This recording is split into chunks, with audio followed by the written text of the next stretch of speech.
Ahora escucha Prédicas con Pablo Martini. Nos da un poquito de temor el libro de Apocalipsis. A mí es un libro que me encanta, me apasiona. Desde hace 21 años que estoy como profesor de Apocalipsis en el Instituto Bíblico, que muchos de ustedes conocen también allí en la mitad del mundo, el Instituto Bíblico Misionero Ecuatoriano. Y todo el libro es apasionante, no es tan difícil como pensamos. No, es un libro simple de entender, solamente hay que tener algunas reglas de la hermenéutica claras y nos deja muchas, pero muchas lecciones. En especial, me gustan mucho los primeros 3 capítulos del Apocalipsis. Y vamos a detenernos hoy en uno de esos 3 capítulos, que es una de las cartas que el Señor Jesucristo escribió resucitado, aparecido a Juan, el autor del libro, un siervo muy especial del Señor, el discípulo amado Juan, que estaba exiliado, preso en la isla de Patmos, una isla cercana al mar Egeo de 80 kilómetros cuadrados, pura roca, donde enviaban a los presos más peligrosos a picar piedras para construir tantas carreteras que hasta el día de hoy persisten del Imperio Romano. En medio de ese grupo se encontraba un viejito de casi 80 años que por defender su fe tuvo que pagar con su libertad y prácticamente con su propia vida. Y desde allí, desde Patmos, escribe el Apocalipsis. Pero dice ahí el capítulo 1, vamos a hacer una pequeña introducción.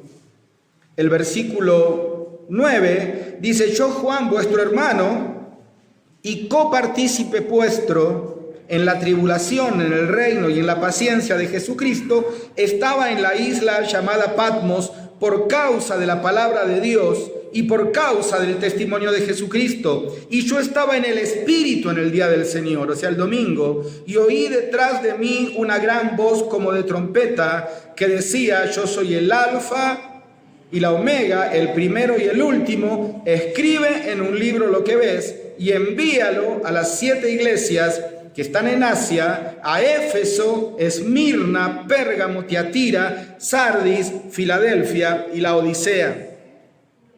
Y quiero que hablemos un poquito hoy acerca de la iglesia y de nosotros, porque nosotros somos la iglesia. En esta sección del libro de Apocalipsis, la iglesia es el tema principal en estos primeros 3 capítulos. Al igual que un pasaje paralelo que podés encontrar en Mateo capítulo 13, no lo busques, donde el Señor Jesucristo narra 7 parábolas, y si vos las estudiás a la luz de las herramientas de la palabra de Dios, vas a ver que son 7 parábolas que hablan también de la iglesia. Son casi 2 pasajes análogos. Mateo 13, 7 parábolas; Apocalipsis 2 y 3, 7 cartas. Ambos pasajes hablan de la iglesia.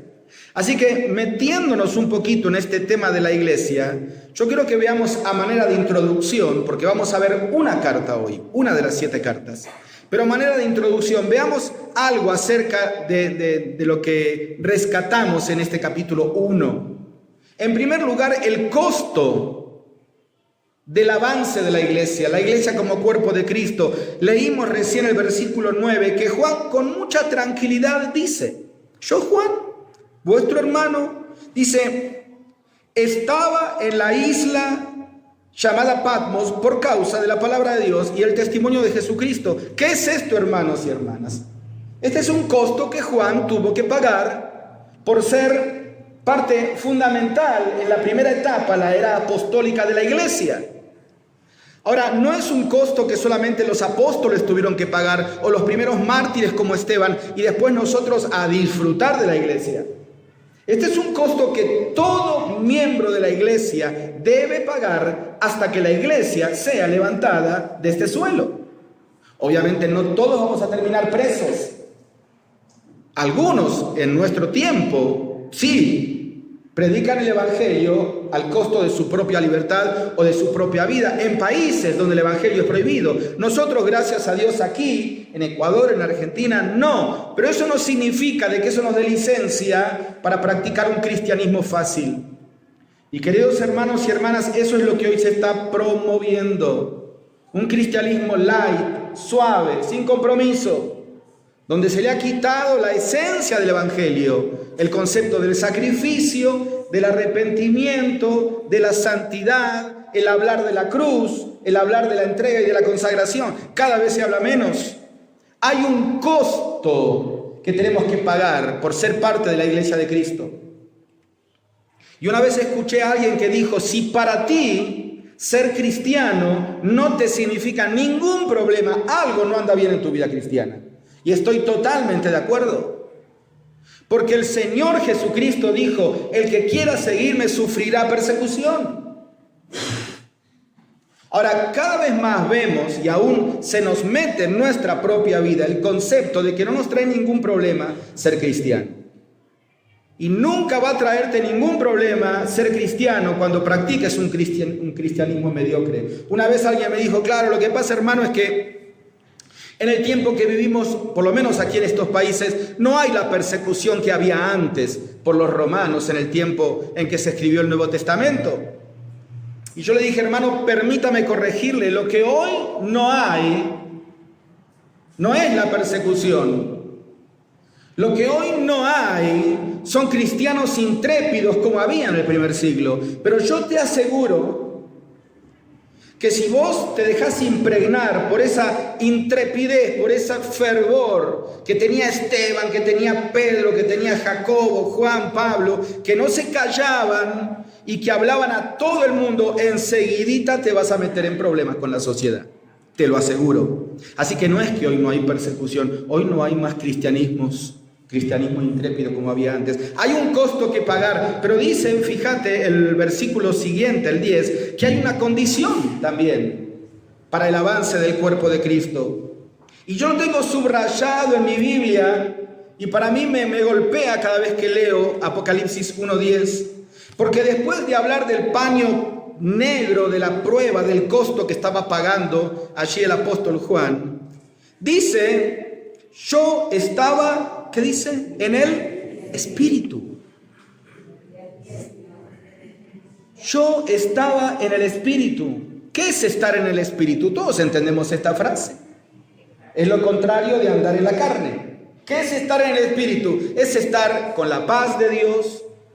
Es estar con el gozo del Espíritu Santo. Es estar alabando al Señor. Ahora, claro, podemos estar hoy domingo en la iglesia con el gozo, con la paz, alabando, no nos trae ningún problema. Pero estar en la condición que Juan estaba pagando, el costo que le estaba pagando, estar en el Espíritu no es fácil. Y todos somos conscientes, tenemos que ser sinceros con nosotros mismos, cuán difícil se nos hace mantener nuestra comunión con Dios, nuestro gozo en el Señor en medio de las pruebas, cuando mi matrimonio no anda bien, cuando las cuentas no dan para llegar a fin de mes, cuando los problemas en la iglesia no superan, cuando mis hijos no logran entender el consejo de los padres. Qué difícil es en medio de ese contexto de un horizonte oscuro decir, yo estoy en el Espíritu. Ahí se ve realmente el calibre de vida espiritual que tenemos. Y aquí el apóstol Juan dice, yo estaba en el Espíritu. A pesar de todo, yo estaba en el Espíritu. O sea, hay una condición para que la iglesia siga avanzando y es tener ese compromiso firme de que pase lo que pase, yo estoy aferrado al Señor. Amén. Pero en último lugar, se menciona el centro del avance de la iglesia. ¿Cuál debe ser el centro? Cristo. Por eso nosotros decimos que nuestras iglesias son cristocéntricas, que nuestro mensaje es cristocéntrico, que nuestras vidas deben ser cristocéntricas, que nuestras familias deben ser cristocéntricas, porque es el centro del avance de la iglesia. Siempre que doy esta materia a los alumnos en el instituto, lo primero que le hago es que tomen un lápiz, y te doy la tarea a ti también para que lo hagas en tu casa, y que subrayen cuántas veces aparecen en estos 3 capítulos, principalmente en el 2 y en el 3, el pronombre personal yo, refiriéndose a Cristo.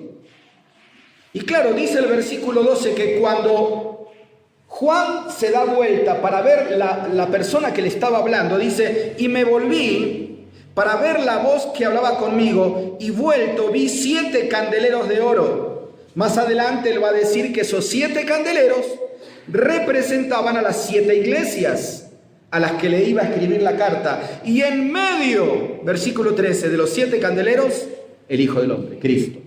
Por eso decimos que el avance de la iglesia es cristocéntrico. Y es interesante, si vos podés repasar todas las apariciones del Señor Jesucristo después de resucitar, siempre se apareció en medio.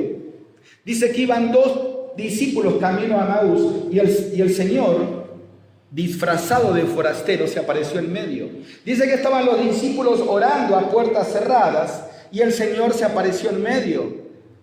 Aquí Juan dice que ve 7 candeleros y en medio, y se repite esta frase, en medio. ¿Por qué? Porque el avance de la iglesia tiene un costo, tiene una condición, pero tiene un centro, y ese centro es Cristo. Más de 20 veces, si querés después en tu casa hacer la tarea, hacer el trabajito, más de 20 veces aparece el pronombre personal yo. Solamente por hacer un rápido repaso, fíjate, capítulo 2, versículo 2, la primera carta, yo conozco tus obras. ¿Sí? Ahí no lo subrayes ahora, lo podés hacer después en tu casa. El capítulo 9, perdón, el versículo 9, yo conozco tus obras nuevamente. El versículo 12, yo conozco tus obras, son frases que se van repitiendo.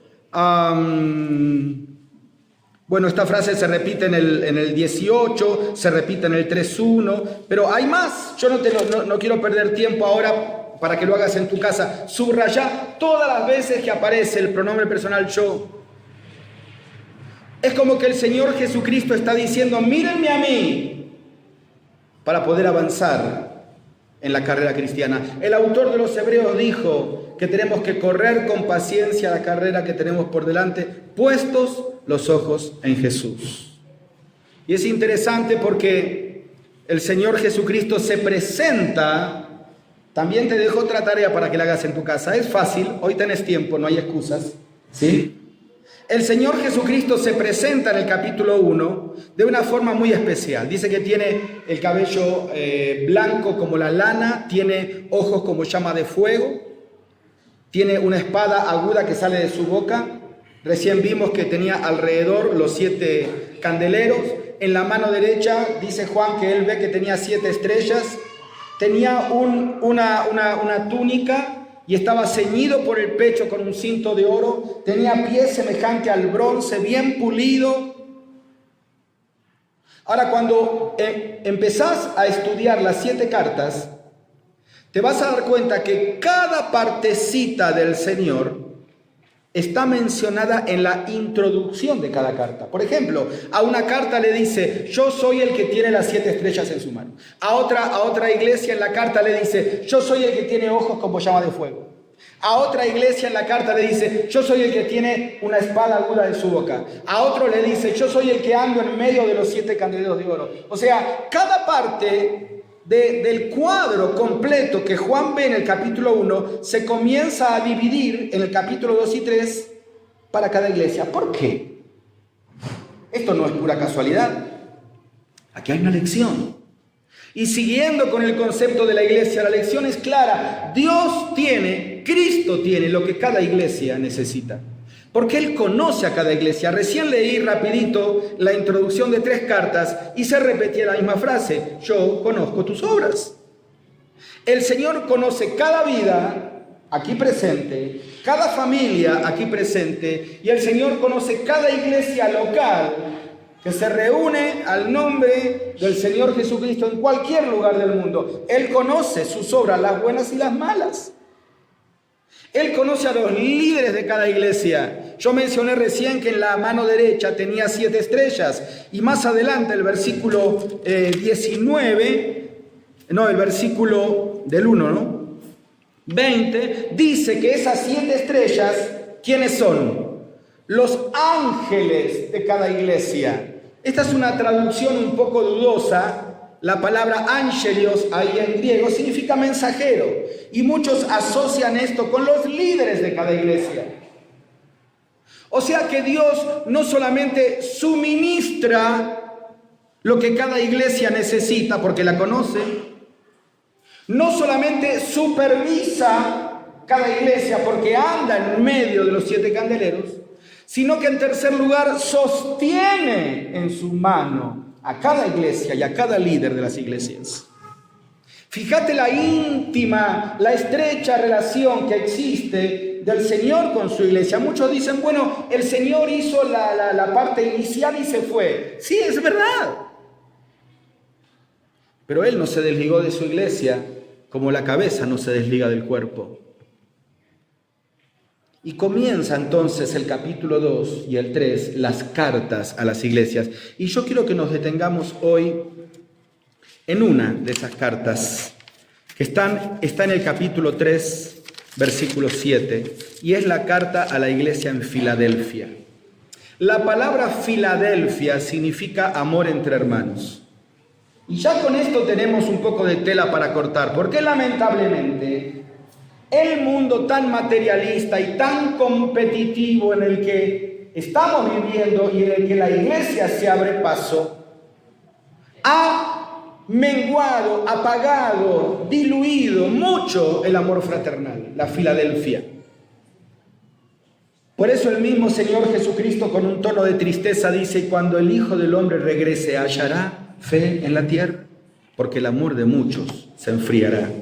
Aquí esta iglesia, una de las 7 iglesias de Asia, era una iglesia que se caracterizaba todavía por el amor entre hermanos. Si vos querés después mirar en tu casa, de las 7 iglesias que se mencionan, hay 2 que no tienen ninguna reprensión. Una es Esmirna y otra es esta, Filadelfia. No es que no tenían errores, los tenían, pero por algún motivo Dios no los mencionó. A las otras 5 le cae con un palo porque tenían terribles errores. Pero aquí en Filadelfia no dice nada. Más bien la anima, la alaba. ¿Por qué? Porque era una iglesia que todavía conservaba el formato puro de la verdadera iglesia de Cristo, donde una de las características principales es el amor entre los hermanos. Pero le va a hablar de un peligro. Fíjate lo que dice. Vayamos directamente al texto. Capítulo 3, versículo 7. Escribe al ángel de la iglesia en Filadelfia. Esto dice el santo, el verdadero, el que tiene la llave de David, el que abre y ninguno cierra, y cierra y ninguno abre. Vamos a detenernos ahí. ¿Cómo se presenta el Señor? Se presenta con la llave en la mano. ¿Y qué llave? La llave de David. Hay un solo texto, si querés anotarlo para leerlo en tu casa, en todo el Antiguo Testamento donde se menciona esta llave de David. Es en Isaías capítulo 22. Isaías capítulo 22, encontramos la denuncia del profeta Isaías hacia un tal Sebna. Así era el nombre. Sebna era un administrador de la casa de Dios, que se había adueñado de dinero de la casa de Dios, y con ese dinero él se había construido un sepulcro familiar, un mausoleo creo que se llama aquí, ¿no es cierto? Pero era un mausoleo de lujo. Había comprado un lugar especial ahí en el cementerio, había comprado mármol y había construido lápidas y lugares para que descanse en paz toda su familia, con dinero de la casa de Dios. Y Dios, a través del profeta Isaías, le dice, ¿sabes qué, Sebna? Tú te adueñaste de lo que no era tuyo, así que eres destituido de tu cargo. Y en medio de este contexto, como un pasaje mesiánico, ahí a través del profeta Isaías se menciona a Cristo como el que tiene la llave de David y dice, el que abre y ninguno cierra y ninguno abre. Aquí Jesús toma el pasaje de Isaías y lo hace propio. Pero la lección es la misma, hermanos. El peligro es el mismo. ¿Cuál es? Adueñarnos de lo que no nos corresponde. Lamentablemente, el hombre y la mujer se han adueñado de algo que no le corresponde, como si fuera propio. Por ejemplo, el planeta Tierra. Hoy las grandes potencias y los grandes líderes mundiales se devanan los sesos en sus foros de conversación viendo cómo arreglar todo este problema del calentamiento global. Problema que nosotros mismos, lamentablemente, nos tenemos que incluir porque somos parte de la raza humana, nos hemos provocado por esta adicción al petróleo que hemos iniciado desde hace 100 años y de la cual no podemos salir. Ni siquiera con los combustibles alternativos, no se alcanza. Y hemos administrado mal la creación que Dios nos prestó. Por eso dice el apóstol Pablo en aquel triste capítulo de Romanos 1 que la creación gime a una como mujer con dolores de parto. Solamente por poner un ejemplo en el aspecto universal, cómo nos hemos adueñado de algo que debería ser usado a conciencia. En el aspecto personal, también dice Romanos capítulo 1 que nos hemos adueñado de nuestros cuerpos y hemos hecho con ellos lo que queríamos, hablando a nivel, no iglesia, sino a nivel sociedad. Y esta es una triste realidad.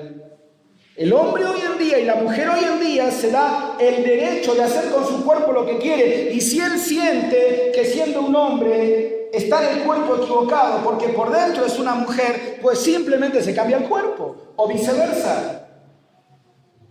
Y ahí está la denuncia del Espíritu de Dios a través de Pablo en Romanos 1. Ustedes hicieron con sus cuerpos lo que quisieron, deshonraron entre sí sus propios cuerpos. El hombre y la mujer hoy en día hacen lo que quiere con el matrimonio. Ya el matrimonio convencional no sirve.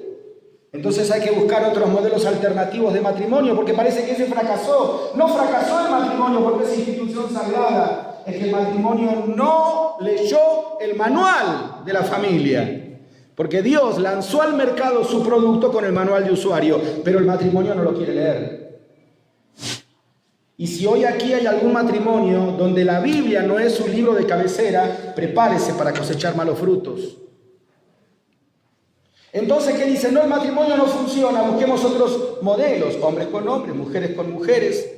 Leí hace poco un artículo de un sacerdote católico, fíjate, de un sacerdote católico que dijo, con este tema de que se aprueba toda unión con tal de que me ame y que lo amo ya es suficiente. ¿Qué vamos a hacer? Dijo este sacerdote católico, cuando dentro de pocos años vengan personas a exigir sus derechos y a pedir que le autoricemos el casamiento con sus mascotas.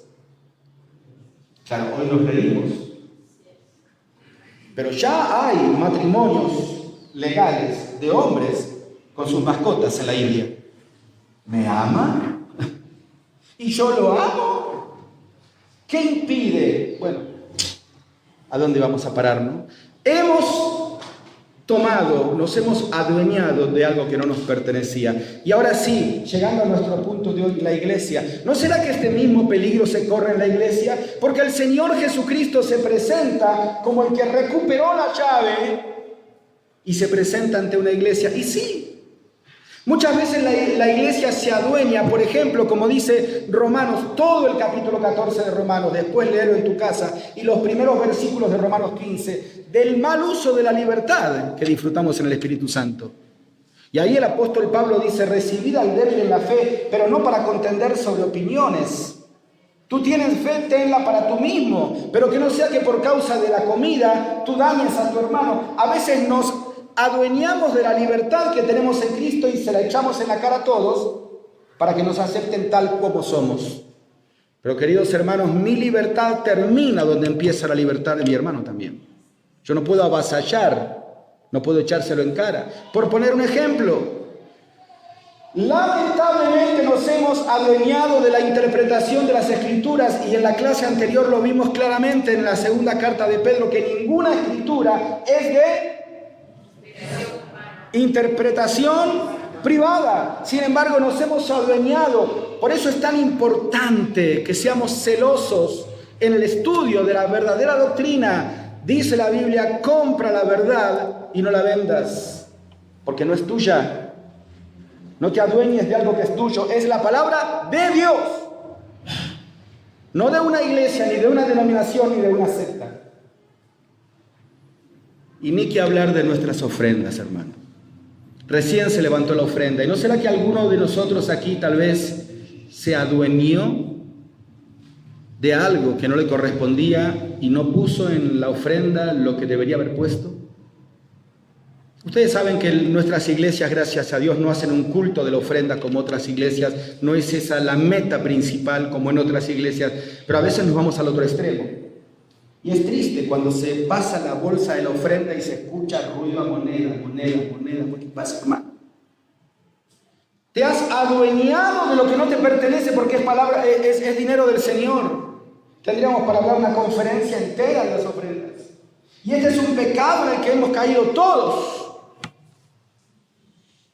Una vez un hermano ahí en el apresuramiento no tenía preparada la ofrenda y pasó y metió la mano en el bolsillo y puso un billete y después se da cuenta que puso un billete de $100. Y ahora dice, ¿con qué cara le digo al pastor que puso un billete de $100? Yo me equivoqué, iba a poner uno de 10 que tenía en el otro bolsillo. Pero bueno, era el billete de $100, así que dijo, yo le tengo que decir al pastor. Y dice, ¿qué pastor? Se me cae la cara de vergüenza y dice, ¿sabes lo que me pasó? Dice, en el apuro ahí, me equivoqué y en vez de poner el billete de $10, puse el billete de 100. Y el pastor muy sabio le palmea la espalda y le dice, no importa, hermano, no se preocupe. Dios lo va a tomar como que fuera de 10. Es el pastor rápido, ¿cierto? Cuidado con el peligro de adueñarse de lo que no corresponde. Pero en segundo lugar, este pasaje no solamente me habla de un peligro, sino que me habla de una puerta. Me encanta el versículo 8. Dice, yo conozco tus obras, he aquí, he puesto delante de ti una puerta abierta. He puesto delante de ti una puerta abierta, la cual nadie puede cerrar. Porque aunque tienes poca fuerza, has guardado mi palabra y no has negado mi nombre. ¿Qué es esta puerta abierta? Bueno, la podemos interpretar de muchas maneras, pero tratando de mirar un poquito el contexto histórico de la iglesia, algunos comparan la iglesia de Filadelfia con la gran expansión misionera del siglo XVIII y XIX, donde Dios utilizó la posguerra de la Primera y la Segunda Guerra Mundial también como una salida, un impulso misionero a nivel mundial, principalmente de Estados Unidos y Europa, para llevar el evangelio a lugares no evangelizados. La puerta abierta del evangelismo, una oportunidad para evangelizar. Dice, he puesto, no dice, ahí está la puerta, fíjate si la puedes abrir. No dice, voy a ver si intento abrirla, dice, he puesto. Y no podemos hablar de la iglesia, yo les dije que el tema principal de esta mañana iba a ser iglesia, sin hablar de evangelismo. Porque los dos pilares de la iglesia es el evangelismo y el discipulado. La gran comisión dice, ir por todo el mundo, predicar el evangelio y hacer discípulos. Punto. No nos compliquemos más la vida buscando programas alternativos de la iglesia. Todo programa, todo ministerio nuevo, todo cuerpo de trabajo, todo líder que se sume, debe estar apuntando exclusivamente a estas dos metas inamovibles de cualquier iglesia local: evangelismo y discipulado. Principalmente el evangelismo es la responsabilidad de la iglesia puertas afuera, y el discipulado es la responsabilidad de la iglesia puertas adentro. No estoy diciendo con esto que no se puedan hacer o que no sean buenas las reuniones o las conferencias o las campañas evangelísticas dentro de la iglesia, para nada. Pero hermanos, hoy en día es muy difícil meter un inconverso a la iglesia, ¿sí o no? No entran, porque se ha desacreditado el concepto de la iglesia evangélica. Se ha desacreditado porque lamentablemente la iglesia ha permitido, ha negociado su fe, y otros grupos que se dicen evangélicos han ensuciado el testimonio de Cristo y nos ponen a todos dentro de la misma bolsa, de la misma funda. Y vos vas a predicar el evangelio y te sacan corriendo. No me hables de los evangélicos, que son todos locos, que solamente sacan ofrendas, que se andan revolcando por ahí con un ataque de risa, que esto y lo otro. ¿Y qué le dices? ¿No quieren entender? Es muy difícil. En este país, un país netamente católico, fuertemente católico todavía, la gente a veces queriendo ir a la iglesia no viene por miedo a que le vean. Y no, ¿qué va a decir mi familia? Yo no me puedo cambiar de religión. Seguramente te habrán dicho a ti cuando les predicaste el Evangelio. Por eso, hermanos, no podemos quedarnos solamente con vengan y escuchen. La gran comisión no dice vengan y escuchen. ¿Qué dice? Ir y predicar. Y nosotros hemos cambiado el ir y predicar por el vengan y escuchen. Es totalmente a la inversa. He puesto delante de ti una puerta abierta. Es interesante porque Dios no le dice lo que hay detrás de la puerta, ¿no? Y a cualquiera le da miedo que le diga, mira, ¿sabes qué? Ahí hay una puerta abierta, entra. Y si no sé lo que hay, no entro. El Señor dice, mira, el evangelismo en un sentido es un paso de fe. Vos tenés que avanzar y tenés que alzar los ojos. Dijo el Señor Jesucristo ahí en Samaria, en San Juan 4, hablando a la mujer. Dice, alzad vuestros ojos y mirad los campos que ya están blancos para la siega.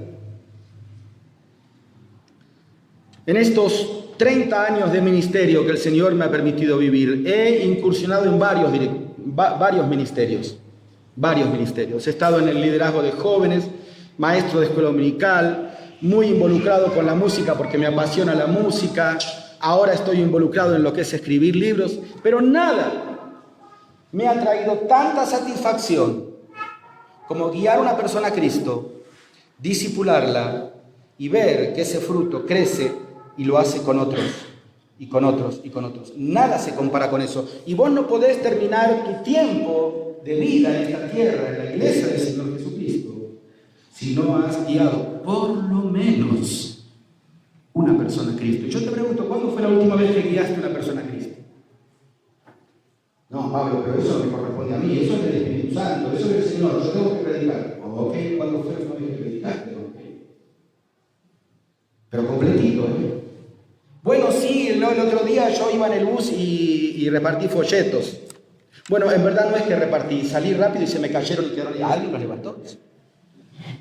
Y eso, ahí se acabó todo tu fervor evangelístico. Es un desafío, hermanos, tenemos que predicar el evangelio. Hay una puerta abierta, es una orden. Pablo le dijo a Timoteo, haz obra de evangelista.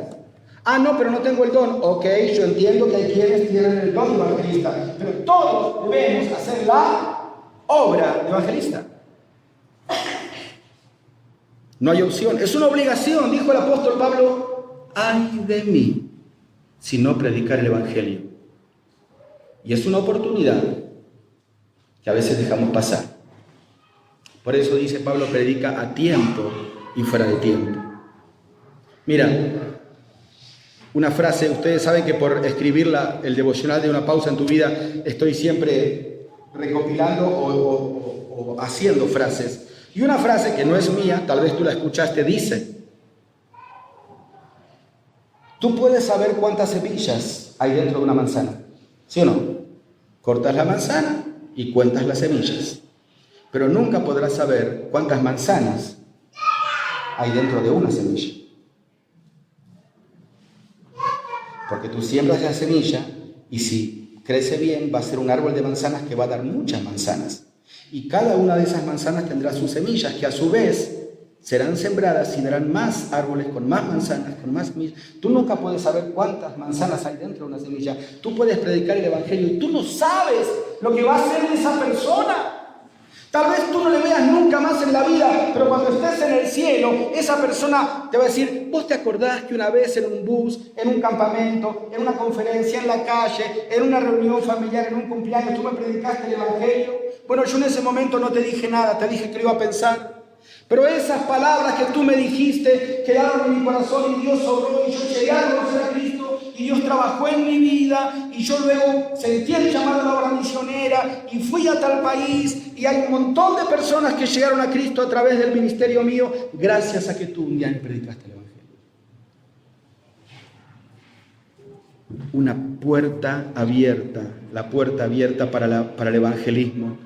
A veces, hermanos, se nos va mucho tiempo en nuestras iglesias enseñando a los miembros a pescar, pero no pescamos. Tenemos que salir y predicar el evangelio. Hay un mundo que se pierde.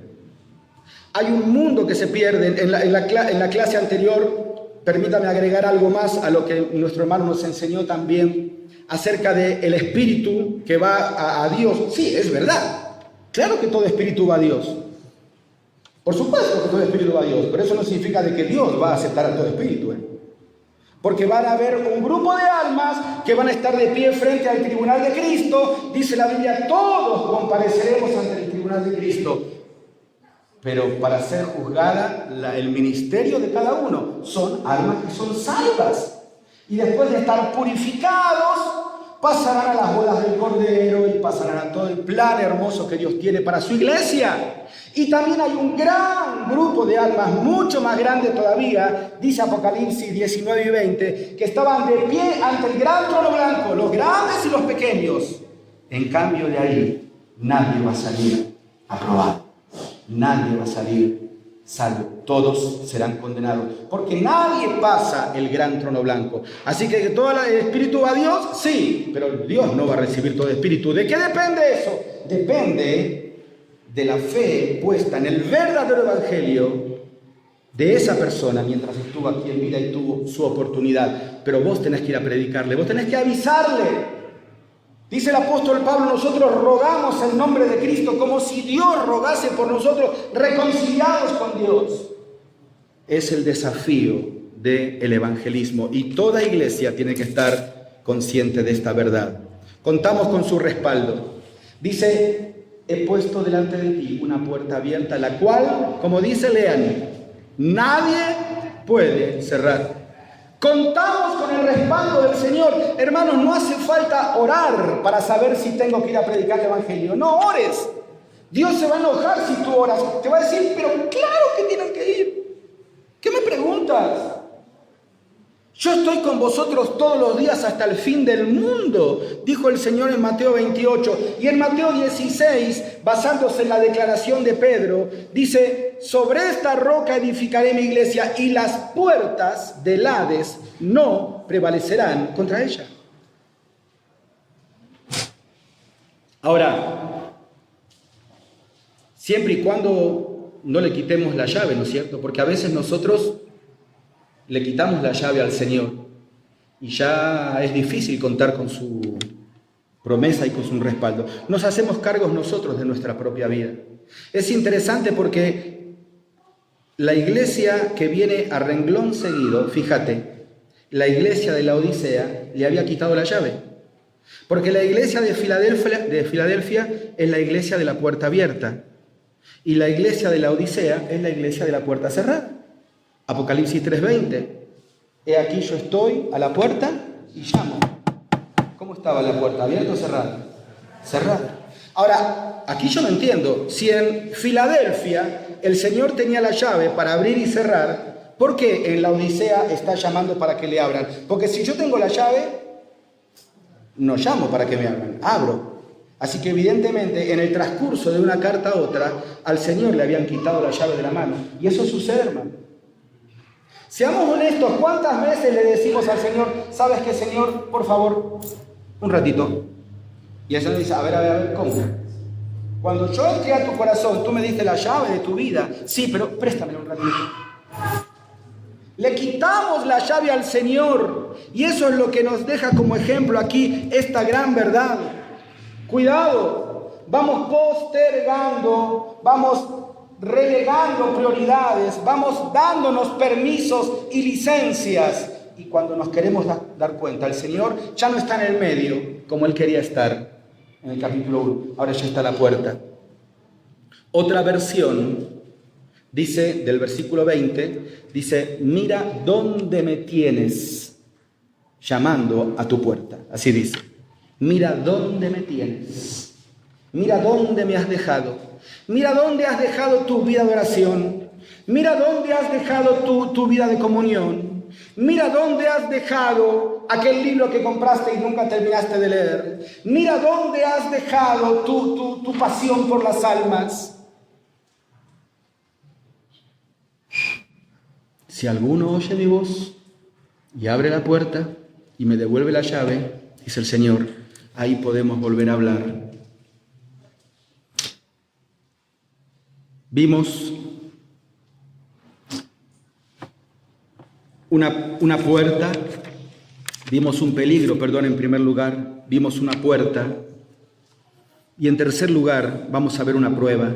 Dice versículo 10, siempre de la carta a Filadelfia: por cuanto has guardado la palabra de mi paciencia, yo también te guardaré de la hora de la prueba que ha de venir sobre el mundo entero para probar a los que moran sobre la tierra.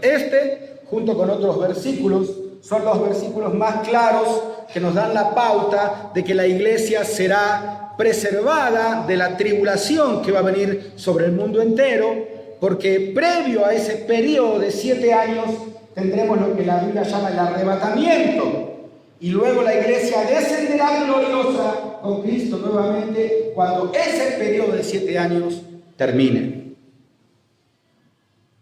Con esto no estoy diciendo, hermanos, que los que tienen otra postura, a veces en estos aspectos escatológicos hay pequeños detalles donde se difieren, no tenemos que juzgarlos, pero bueno, nosotros tenemos esta posición. Pero la verdad que yo quiero resaltar es que cuando hablamos de la iglesia, hablamos de prueba. No podemos quitar el concepto de prueba del concepto de la iglesia. Así como no podemos quitar el concepto de prueba del concepto de la vida individual de cada cristiano, de un matrimonio cristiano, de una familia cristiana. Y me atrevo a decir que cuanto más consagrado y más comprometido es un hijo o una hija de Dios a las cosas del Señor, más pruebas vienen, ¿sí o no? No pienses como se enseña por ahí a veces, que si estás con pruebas es porque estás en pecado, porque entonces todos los apóstoles estuvieron en pecado, y hasta el Señor Jesucristo estuvo en pecado, porque Él también fue probado, y fue tentado, Mateo 4, ¿sí o no? No vayas a pensar como en muchas iglesias enseñan, de que seguir a Cristo implica parar de sufrir. Y se llenan las iglesias y pones un cartel que dice "para de sufrir". Claro, el que para de sufrir es el pastor que se llena de plata, los demás siguen sufriendo. ¿Dónde? ¿Cuándo dijo el Señor Jesucristo que seguirle a Él implicaba el cese del sufrimiento? No.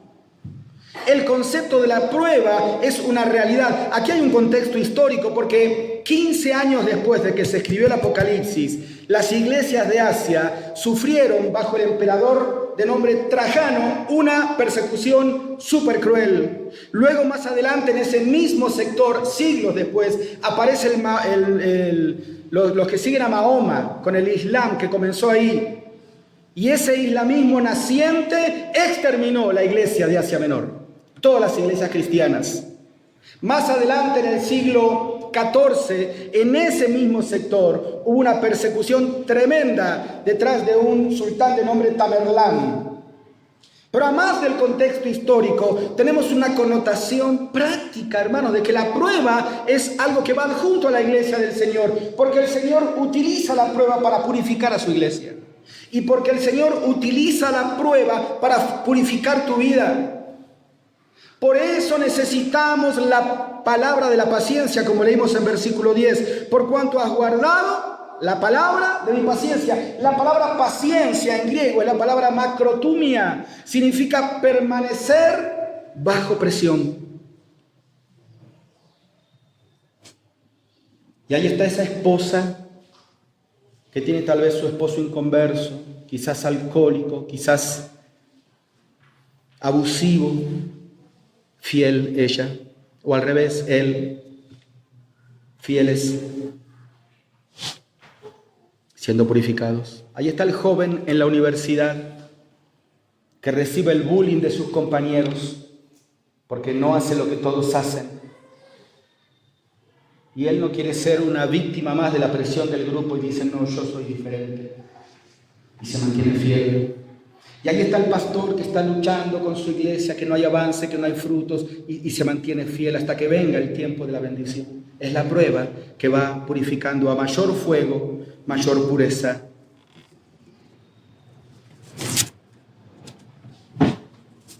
Un peligro. ¿Cuál era el peligro? Adueñarse de lo que no es mío. Una puerta. ¿Cuál era la puerta? La oportunidad para el evangelismo. Una prueba, tú sabrás cuál es tu prueba. Y en último lugar, una promesa. Mira qué linda promesa para cerrar esta carta. Versículo 11 dice: he aquí yo vengo pronto. Su retorno. Y el Señor viene pronto, hermanos. El Señor viene pronto. Puede ser que hoy no terminemos el día. Puede ser que hoy no lleguemos a nuestra casa. El Señor viene pronto. Su retorno. ¿Y qué más dice? Retén lo que tienes para que ninguno tome tu corona. No solamente retorno, recompensa. Ahora alguno me dijo: Pablo, no entiendo este versículo. ¿Cómo pueden robarme mi corona? ¿No dice que en el cielo no entra ladrón? ¿No hay ladrones que miren y hurtan? ¿Qué pasó? ¿Hay alguna fisura en el tiempo, en el cielo? ¿Cómo es así que me pueden robar? Le digo: no, hermano, la corona no te la roban en el cielo, ¿eh? La corona te la roban en la tierra. Son oportunidades que vos dejas pasar, que el Señor te las puso a ti y tú, por caprichoso, no lo hiciste. Para el Señor no hay ningún problema, porque Él va a enviar a otro. Jesús dijo: si ustedes se callan, Dios puede hacer que estas piedras prediquen el Evangelio. Pero tú perdiste tu corona y otro te la arrebató. Su retorno, su recompensa y su reconocimiento. Mirá qué lindo reconocimiento. Al que venciere, yo lo haré columna en el templo de mi Dios, y nunca más saldrá de allí, y escribiré sobre él el nombre de mi Dios y el nombre de la ciudad de mi Dios, la nueva Jerusalén, la cual desciende del cielo de mi Dios. Está orgulloso el Señor Jesucristo hablando de mi Dios. Se le llenaba la boca hablando del Padre. Y dice: yo quiero compartir contigo este orgullo. Es una promesa. Yo voy a grabar tu nombre. Y estas promesas, queridos hermanos y hermanas, nos alientan a continuar. A continuar siendo fieles en nuestra vida cristiana y a continuar siendo fieles en la iglesia en que el Señor nos ha puesto a servir, sabiendo que Él es el dueño y que un día nos pedirá cuenta de cómo usamos nuestros dones, nuestro tiempo, nuestro dinero, nuestra familia, nuestras fuerzas puestas en las manos de Él. Amén. Vamos a orar. Gracias te damos, Padre amado, porque se nos llena de orgullo el alma, el corazón al hablar de la iglesia, porque vemos cumplidas tus palabras de que las puertas del Hades ya van 2000 años y no han podido contra la iglesia. Y la iglesia sigue avanzando con errores, con debilidades, con temores, hoy en día con desprestigio, hoy en día con otras falsas doctrinas y falsas enseñanzas que se quieren meter en la iglesia, pero sigue avanzando, sigue avanzando. Gracias, Señor, porque por tu gracia somos parte de tu cuerpo y queremos ser diligentes en poder ser fieles administradores de lo que tú nos has dado. Señor, bendice esta iglesia que por tantos años mantiene en alto la bandera del Evangelio. Bendice los líderes, bendice las familias, bendice los diáconos, los obreros, las obreras. Señor, bendice este púlpito y bendice este pueblo para que sea rescatado de las tinieblas a tu luz admirable. En Cristo Jesús. Amén y amén. Muchas gracias. Que el Señor les bendiga.